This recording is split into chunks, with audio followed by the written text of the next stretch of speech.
nosotros dejar el ministerio y regresar, no. Tampoco debemos de entrar en esos terrenos, porque un día le preguntó, el pastor Miguel le preguntó al profeta Claudio, un día que oró allí en Teopisca por un joven, ¿verdad? Un joven. ¿Y qué dijo? Lo ungieron con aceite para... No recuerdo si es para que va a ser un ministro o algo así. Ajá. ¿Y qué te dijo él? Entonces yo le pregunté a él y él decía que es muy peligroso.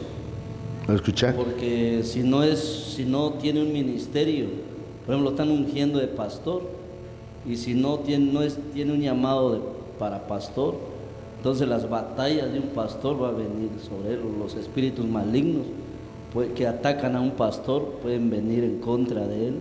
Javier, por eso es que no es correcto poner a gente que tome un servicio en la obra, porque le van a venir ataques, problemas, de acuerdo al servicio que está dando. Entonces, no, eso es peligroso. Imagínate, dañamos a esa persona, se está ungiendo a esa persona como pastor. Bueno, porque el que dice, bueno, ¿sabe qué, hermano? Él es pastor, seguro. Yo recuerdo cuando hubo los reconocimientos apostólicos, los primeros. Entonces vino el hermano Sergio y dijo, ¿estás seguro, Guillermo, que son apóstoles? Él dijo, sí. Y le vuelve a preguntar, ¿estás seguro? Guillermo dijo, sí. La pregunta es, ¿por qué le preguntó? Entonces él fue y ungió, pero no es la responsabilidad del hermano que está ungiendo, sino del hermano que los delegó.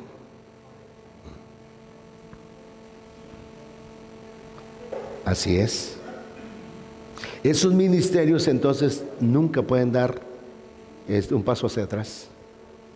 En mi caso, venga lo que venga a mi vida o a nuestra vida junto con mi esposa, debemos de llegar a la meta, terminar el propósito por el cual Dios nos envió a esta tierra.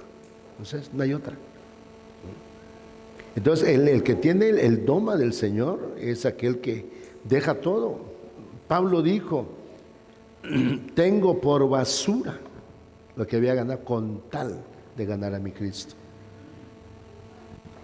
Entonces, es que esto es una cosa tan seria, el tener un doma del Señor, muy fuerte. Bueno, entonces, entramos en la hoja 5, vamos rápido.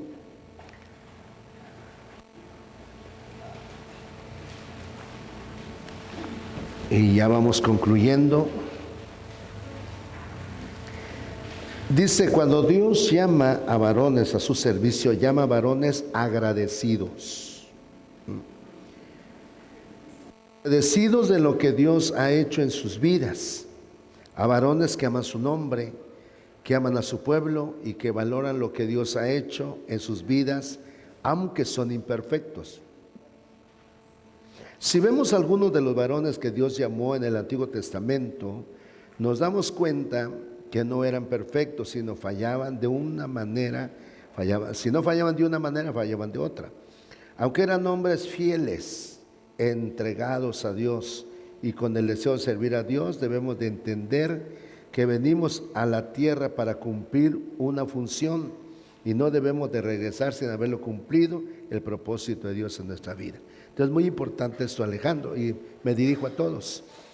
Cada uno de los que estamos aquí tenemos una función, todos. Bueno, y preguntaría a alguien, bueno, ¿y los que no tienen a Cristo también tienen una función? Todos. Nadie vino a esta tierra por casualidad, no. Venimos a esta tierra a cumplir una función. Terminando, nos vamos. Ahora, la pregunta es, ¿verdad?, si es que estamos cumpliendo esa función. Yo vine a una misión en esta tierra, ¿cuál es? Y si no logro descubrir qué cosa es, sería el fracaso más grande de nuestra vida. Regresar sin haber cumplido el propósito. Entonces, yo creo que cuando alguien regrese sin haber cumplido el propósito de Dios, pienso que sería un fracaso el más grande de toda su vida. Más grande. Por eso es que en estas enseñanzas pues procuramos que usted encuentre su camino, que usted entienda los propósitos de Dios, para que entonces podamos estar dentro de los planes de Dios y cumplir su propósito. ¿Me doy a entender? Dios quiera que me estén a entender, porque eso es tan profundo, tan profundo. Dice aquí, el ministro es una persona que ejerce un ministerio o una función especial. El ministerio que recibe un ministro es un servicio que rinde a una persona a otra. Entonces el ministerio es un servicio. Cuando dice viene el ministro del Señor, pues un servidor del Señor. ¿Sí? Entonces no podemos nosotros llegar con un cuello levantado cuando somos servidores. Nosotros somos servidores de otras personas. Los pastores son servidores de otras personas. Los colaboradores son servidores de otras personas. Y así vamos. Entonces todos somos servidores. Entonces aún los que trabajan en cuna están ayudándoles a los que llevan sus hijos a la iglesia para que ellos lo cuiden. Son servidores de todos los hermanos, cuidando a sus bebés. Entonces todos somos servidores. Entonces cuando se logra entender esto, entonces decimos, bueno, entonces ya entendí que es ser servidor. Entonces es un ministro, servicio, servicio, servicio.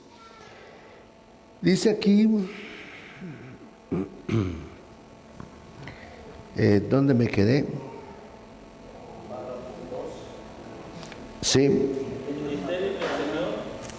Los ministerios del Señor se tienen de mucha diversidad. Por ejemplo, Dios es uno, su iglesia es una, pero la labor de los ministerios son diferentes, aún en la misma iglesia. Por eso el Señor hace comparación del cuerpo místico, que es la iglesia del Señor, con un cuerpo humano. Eso quiere decir que cada miembro, y escucha esto y subráyalo si gustas, cada miembro tiene una función para bien del cuerpo, y no hay miembro de más, porque sería deforme. Tampoco le deben de hacer falta los miembros, porque sería inválido. Bueno, yo lo subrayé porque para mí es importante. Entonces, bueno, seguimos. De igual manera, el Señor hace con los ministerios delegados. Cuando se habla de ministerios, se está generalizando todos los ministerios que el Señor ha dado. Cuando el Señor le dijo a sus discípulos, vosotros mayores cosas haréis. Esto dijo porque él mismo los había llamado y escogido para delegarles un ministerio, para que continuaran la obra que él había empezado. Les prometió el Señor mandarles el Espíritu Santo para que les diera poder, les diera guianza, les diera respaldo, les diera conocimiento, etcétera, etcétera. Bueno, no sé si hay alguna pregunta ahí, de que estamos hablando. No. ¿Cómo sería el ministerio sobrado, digamos? El ministerio sobrado es el ministerio con orgullo. Entonces, si vamos al Antiguo Testamento, dicen que los sacerdotes no podían servir ni cojos, ni ciegos, ni con sarna, ni con los testículos magullados, ni enano. Entonces, son características que tiene la persona en la vida espiritual. Entonces, cuando habla de un ministro sobrado, es con orgullo. Entonces, no puede servir delante del Señor un ministro con orgullo. Un orgulloso, pues, porque a Dios no le agrada. Entonces, ahora imagínate, en el Antiguo Testamento, cuando nacía un niño, y estaba medio deforme, decía, él no puede ser ya sacerdote. Entonces, pues ya, Dios sabe por qué los apartaba. Sigue diciendo, por eso el ministerio debe tener visión. Una visión es algo que se vio, pero que el presente parece que no se ve. La visión también se alcanza a ver y entender lo que muchos cristianos no alcanzan a ver ni entender. Dios quiera que me haya ayudado a entender. Lo que no pueden entender, Dios quiera que me ha dado a entender, ¿verdad? Entonces, bueno, los que tenemos este llamado no esperamos que nos comprendan los demás. Mucho oído con eso, mucho ojo. No esperamos que nos comprendan los demás, sino debemos dejarnos guiar por el Espíritu Santo que ya está con nosotros.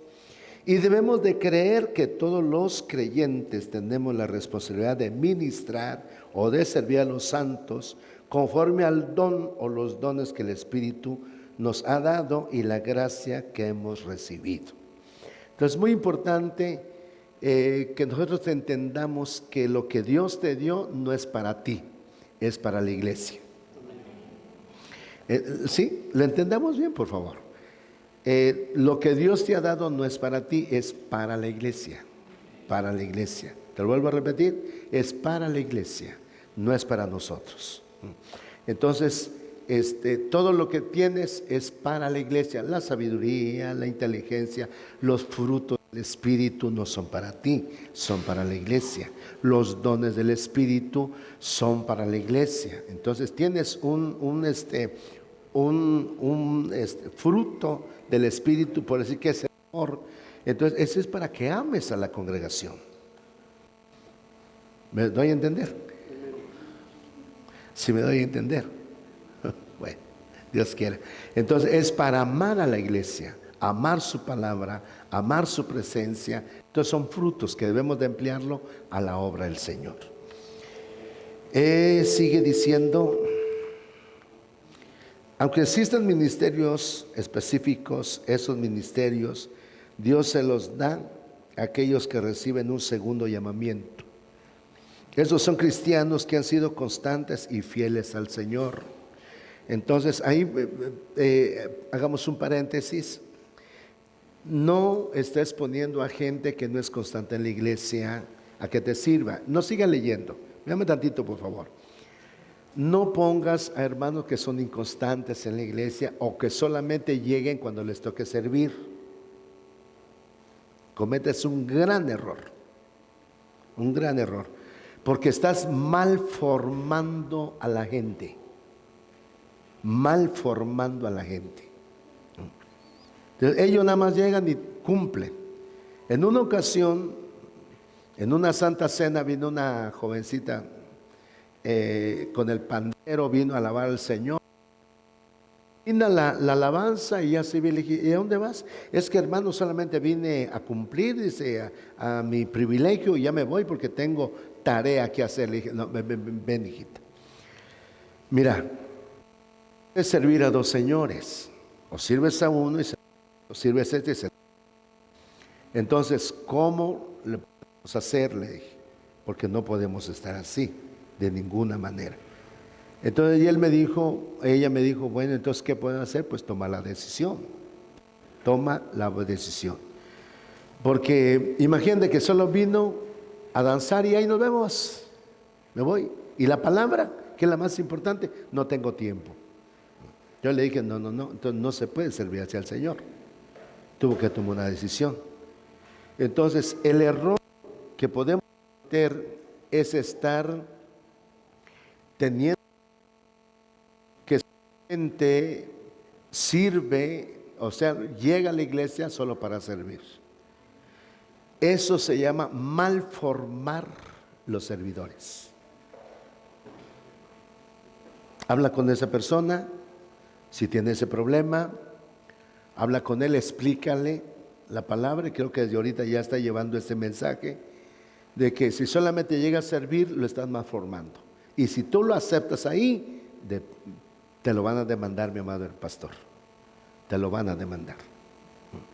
Porque están malformando esos servidores. ¿Me doy a entender?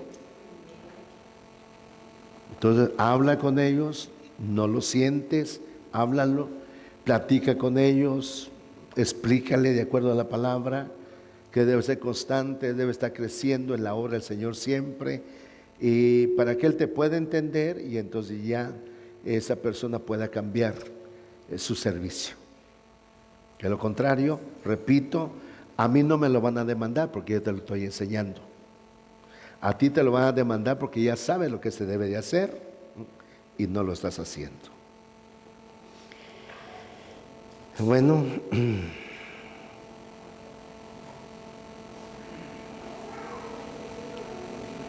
creo que vamos a... Dice, por eso todos los miembros y se ordenan, deben de saber que su trabajo no es en vano, sino que mirarán el fruto de su trabajo al ver una iglesia crecida y edificada en amor. Todos los siervos que el Señor ha llamado, ha elegido, ha preparado y ha enviado debemos de conocer y saber que Él nos ha delegado para ministrar a su iglesia y ver el trabajo ministerial y la labor tan grande y tan extensa. Por esa razón el Señor mismo planeó establecer un equipo de siervos a los que se les llama apóstoles, pastores, profetas, maestros evangelistas, embajadores, diáconos, ancianos, obispos, obreros, colaboradores, sacerdotes, embajadores, regadores, etc. Se nos ha hablado muy claro que de los cinco ministerios, pero vemos también que hay muchos ministerios en segundo grado. Al hablar de ministerio estamos hablando de embajadores, y un embajador es una persona, y vamos por la última hoja, es una persona muy especial que le dan el cargo o ministerio de representar el gobierno de su país en el encargo de levantar, dice, la bandera de su país, de representar su cultura en un país al que no pertenece, y es el responsable de ver y de defender los intereses de la gente que pertenece a su país. No sé si en el primer párrafo quedó claro.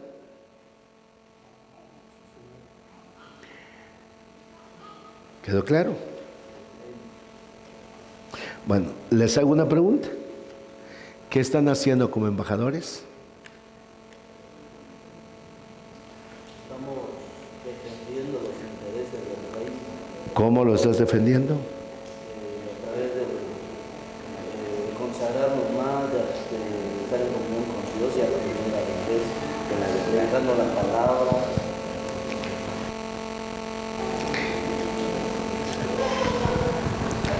Miren, cuando llegamos a entender que somos embajadores, nosotros tenemos que saber la cultura celestial. ¿Cuál es la cultura celestial? Esa cultura celestial yo tengo que venir a, ¿cómo le dijera? A compartir con la iglesia, para que la iglesia aprenda la cultura celestial. Entonces, ahora, ¿cuál es la cultura celestial? Es que ahí tenemos mucho que hablar. La palabra que se le revela al ministro. Sí, es que nosotros tenemos que conocer, por decir, bueno, de donde yo vengo, ¿qué hay? Hay paz, hay amor, transparencia, fidelidad. Bueno, entonces eso empiezo a explicarle. Porque si vamos a regresar a nuestro país, a nuestra tierra, al reino del Señor, tenemos que saber qué es lo que se mueve allá y practicarlo acá. Entonces, conforme lo vamos practicando acá, nos estamos preparando para irnos nuevamente a nuestro país. Entonces, es algo que nosotros tenemos que caminar con la cultura celestial. No tenemos por qué adaptarnos, hermanos, a las costumbres de esta tierra, de ninguna manera. No. Si a ellos les gusta mentir, nosotros no. Si a ellos les gusta hablar con hipocresía, nosotros no. Si a ellos les gusta vivir en falsedad, nosotros no. Si a ellos les gusta tener celos, nosotros no. Si a ellos les gusta tener envidia, nosotros no. Entonces, son culturas celestiales que debemos de enseñar al pueblo de Dios. Por eso es importante que vayamos entendiendo un poquito más todo este asunto. Así que todos los que dice, se nos ha dado ministerios, se nos ha puesto como embajadores que representamos las cosas celestiales aquí en la tierra. Cada ministerio tiene su labor muy especial o particular. A cada uno de una manera personal, y que nos debemos de olvidar que nos van a, dice, y que no debemos de olvidar que nos van a llamar a cuentas, porque a todos se nos ha dado un talento o talentos. La Biblia dice que uno se le dio un talento, 2 y 5 talentos. Y esos talentos son para que lo pongamos a trabajar. No pensemos que estos talentos son para nosotros. Recordemos unas palabras muy ciertas de nuestro apóstol que decía: si no yo, ¿quién? Si no es ahora, ¿cuándo? Si no es aquí, ¿dónde? Como miembros del cuerpo de Cristo debemos de saber que nuestra responsabilidad es grande y dice, por eso el Señor mandó al Espíritu Santo para que nos ayude a cumplir nuestra función aquí en la tierra. La conclusión dice, lo que nosotros debemos de tener bien claro es que el ministerio será conforme a nuestras capacidades de carácter. ¿Estás anotando ahí, Juan José? Dice, las capacidades de carácter, de valor, de entrega, de sinceridad, de fidelidad, de amor y respeto que le tengamos a Dios. Entonces, creo que no podemos tener más allá de lo que nosotros nos entreguemos al Señor. Termino con esto, repitiendo lo que dice la conclusión. Lo que nosotros debemos de tener bien claro es que el ministerio será conforme a nuestra capacidad. Entonces, véanme tantito, por favor. La capacidad nosotros lo ponemos. La capacidad no te lo da Dios, tú lo vas poniendo. De acuerdo como busques al Señor, como le creas a Él, de acuerdo a tu fe, no de acuerdo a la fe del pastor, sino de acuerdo a tu fe, a tu fe, a tu fe, de acuerdo al temor que le tengas. Y qué importante cuando puso aquí el carácter, mucho el carácter, porque si tú no tienes carácter para pararte a compartir la palabra, no tienes carácter, hermano, para frenar al enemigo, que en ocasiones quiere entrar, quiere dañar la congregación, no tienes carácter, entonces el enemigo va a estorbar la iglesia, puede estorbar el matrimonio, puede estorbar la familia. Entonces tú tienes que saber tu postura que tienes, hermano colaborador, maestro de niños, todos los que tenemos un servicio. Debes saber la postura que tú tienes delante del Rey. Si es que Él te llamó, Él te va a respaldar en todo. Dígame, por favor. Si Él te llamó, tú no tienes por qué dudar. Si Él te llamó, tú tienes que ejercer lo que debes de ejercer. Sea música, instrucción de los niños, en la palabra, el ministerio, tú tienes que ejercerlo. ¿Sabes por qué muchas veces fallamos? Porque no tenemos el carácter indicado. Recuerdo que un día el apóstol estaba predicando y dijo, yo le dije al Señor que cambiara mi carácter, y el Señor me dijo, no te voy a cambiar tu carácter. No sé si alguien recuerda esa predicación, ya tiene años. No voy a cambiar tu carácter, porque el carácter es necesario que lo tengas, porque eres un ministro. Si no tenemos el carácter, hermano, nos cuesta tener fe, nos cuesta orar, nos cuesta creerle a Dios. Entonces eso nos lleva, vean un hijo pródigo que tuvo carácter, dijo, me levantaré y volveré a la casa de mi padre. Pero ¿qué van a decir los trabajadores? ¿Qué me interesa? ¿Qué van a Si los vecinos, a mí no me interesa que digan los vecinos. Yo voy a levantarme y voy a regresar a la casa de mi padre. Carácter. Un Moisés que le dijo a Dios: vas a ir a sacar a mi pueblo. Señor, soy tartamudo, no puedo. Carácter. ¿Cómo afecta? ¿Cómo afecta el carácter? Entonces yo te voy a invitar, hermano pastor, procura tener carácter pastoral. No digas sí si no sabes cómo es. Tú debes de tener un carácter pastoral. Un carácter pastoral, hermano. Sabes, estás hablando con pastores, habla como pastor. No me entendió. Estás hablando con pastores, habla como pastor. No, así no hablan los pastores. Estás hablando con los pastores, habla como pastor. Estás hablando con las ovejas, habla con autoridad. Estás predicando, no le quites poder a la palabra de Dios. No se le quita el poder. Tú debes de hablar tal y como Dios lo dejó escrito. Por eso tiene hasta signos de admiración, signos de interrogación. Entonces tú eres quedito para predicar. Hermano, no la música te va a ayudar a predicar. Va a ser la unción que Dios haya dado, la unción que tengas de parte de Dios. Entonces yo te invito a que le pidas a Dios en esta tarde: abre mi entendimiento, Señor, para poder entender. Abre por favor mi entendimiento. Corre esto para ahí. Abre por favor mi entendimiento. Abre por favor mi entendimiento, para que podamos entender todos los planes del Señor. Panchito, corre esto para allá por favor, hijito.